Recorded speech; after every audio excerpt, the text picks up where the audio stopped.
the professors versus the students. And we don't want to bias anybody, but you are on the professor's side, correct?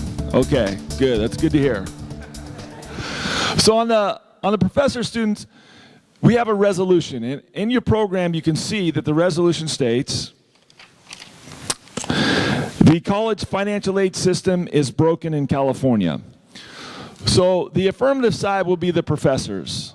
And the professors have to support and prove this resolution true. They don't have a choice. They have to prove that the college financial aid system is broken in California. Okay? So the way it will work is we'll have a 5-minute opening speech. The opening speech should set up, there's like basically 3 things that should happen in that opening speech. We should find out what are the definitions, right? What does broken mean? Well, we're going to find out what broken means, okay? Second thing we should figure out is what's the criteria? How are we going to weigh this debate? And the final thing we're going to find out is what are the arguments in support of the debate? So that's the first speaker. Then the opposition, the students get to go. And the leader of opposition comes up and says, no, everything you just heard is wrong. That's their job. Just say it's all wrong. And then here's why it's wrong. And not only is it wrong, let me give you some evidence why it's wrong. And then they'll sit down. And then we'll come back to the professors. And the member of government will come up and go, no, everything that you just heard is wrong. What my partner said was right. And of course, we're going to win this debate. And then we'll go back over to the opposition. And they'll do the same thing. No, you're wrong. We're right. We're going to win this debate. And then finally at the end, kind of like at a trial, the summation, the opposition gets the first summation, or we call it a rebuttal. They'll come up for a couple minutes and say, this is why we won this debate today. And when they do that, they cannot introduce any new arguments, no new evidence. It's kind of like if you're on trial. At the very end of the trial, the defense attorney can't get up there and go, oh, by the way, I have some new evidence we need to consider. You can't do that. So they just get up and they say why they won. And then the final speaker will be the professor's side, and then they have 2 minutes to say why they won. Does that make sense? Now, in debate, we don't just sit there quietly, or you can, but it's kind of nice if you participate in the debate. So we don't really have anything to knock on here. If you agree with a point that's being made, it's customary to knock in agreement, but it kind of hurts to knock on these chairs. I've already tested this, right? It hurt. So what you can do is, if you agree with something they say, you can say, hear, hear. So let's try that out, okay? We'll try it out just to make sure you understand how this works. The professors at Delta College are great. Yeah, I didn't feel it either. Okay. We should try it one more time. The professors at Delta College are great. There we go. Yes. Beautiful. Now, if we say something that's not so nice, not that it's not true, it has to be something that's offensive. So don't say it just to say it. If we say something offensive, then you can say shame. And you don't say it loud. You don't go shame, shame. It's shame, shame. Kind of under your breath, right? Low level, okay? So should we try that one out? We'll say something about Kat. Kat, you look horrible today. Oh, very good. So we're going to get things started, but first let me introduce our debaters today. And first we'll go with the faculty side. On the faculty side, we have Dr. Bill Ferriolo. And Dr. Ferriolo comes to us from State University of New Jersey and also the PhD at University of Oklahoma. Dr. Ferriolo. Professor Kathleen Bruce, she's from right down the street, UOP grad. All right. Then our 2 students on the opposition. Who's going to be the leader of op? Okay, our leader of opposition is going to be Nicholas Aguirre, Stagg High School. Hey, Stagg. And our member of opposition, Adam Smith's from Sierra High School in Manteca. All right. So let's get it started with the Prime Minister speech, 5 minutes. Dr. Ferriolo, tell us, why is the college financial aid system broken in California?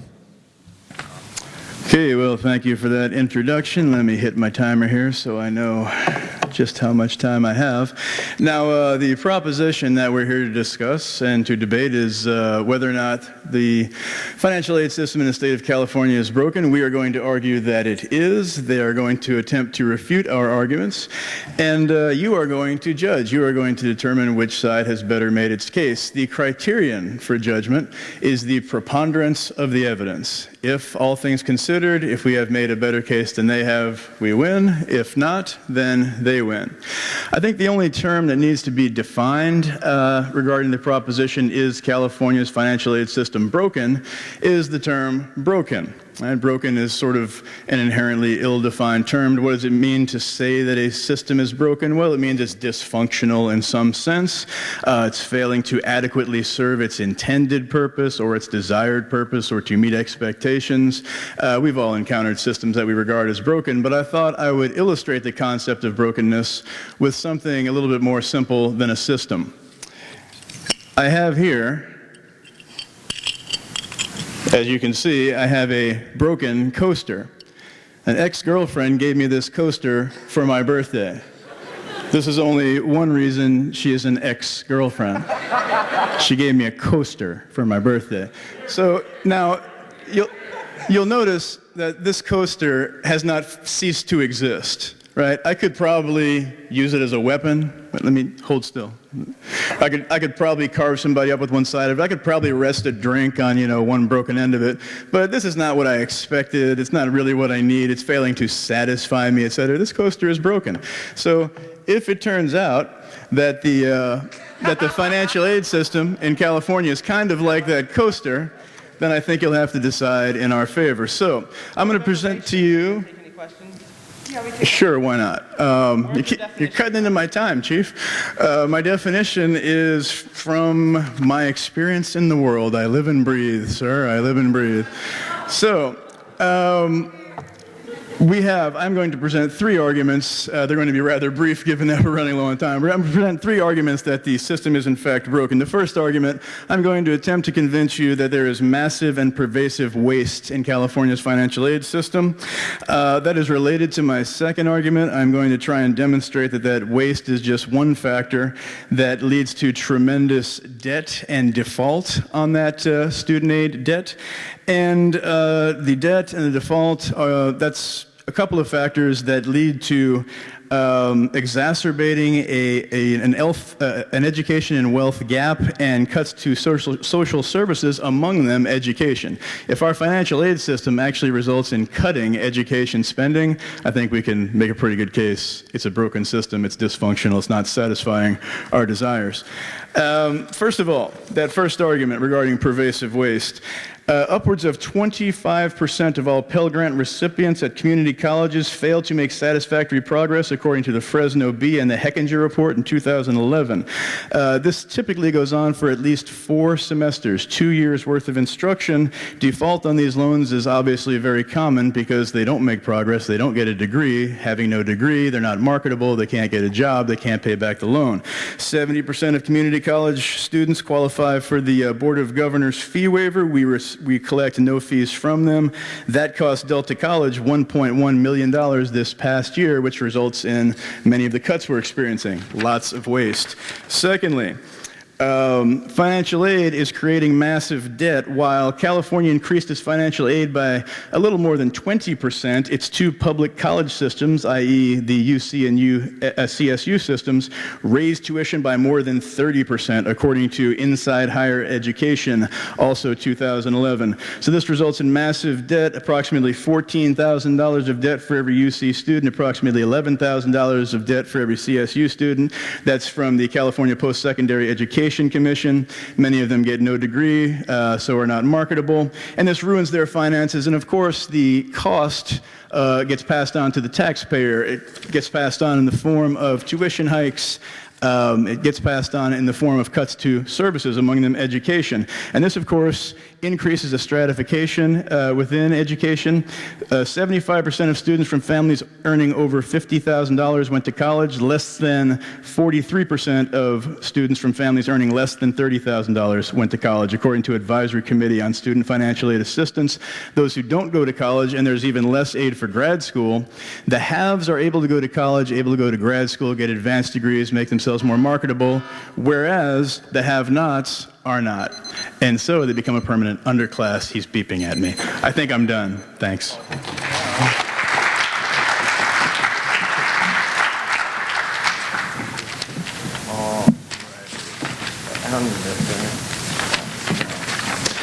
All right, hi everyone. You forgot the lovely gift your ex gave you. And look, you could glue it back together and it could work. Yeah, it won't be broken anymore. All righty. Here in debate, we have something called a roadmap, meaning where I'm going to go. Our side wants to first talk about the definitions. We don't agree with their definitions, especially when it's from, he provided lovely resources except for where he got his definition, his own experience. So we're going to talk about the definitions, then we're going to go into their on-case stuff, everything Dr. Ferriello said, then we're going to go with 2 counter contentions. Let's go. First, on definitions, the idea that broken means dysfunctional or inadequate is inherently wrong. I think as most people, everyday people, we understand the term broken to mean ineffective, meaning it's not working whatsoever, it's completely broken. Let's get some definitions from credible sources. Dictionary.com, out of working order. TheFreeDictionary.com, not functioning. Oxford English Dictionary, dissolved, which to me would mean, of course, non-existent.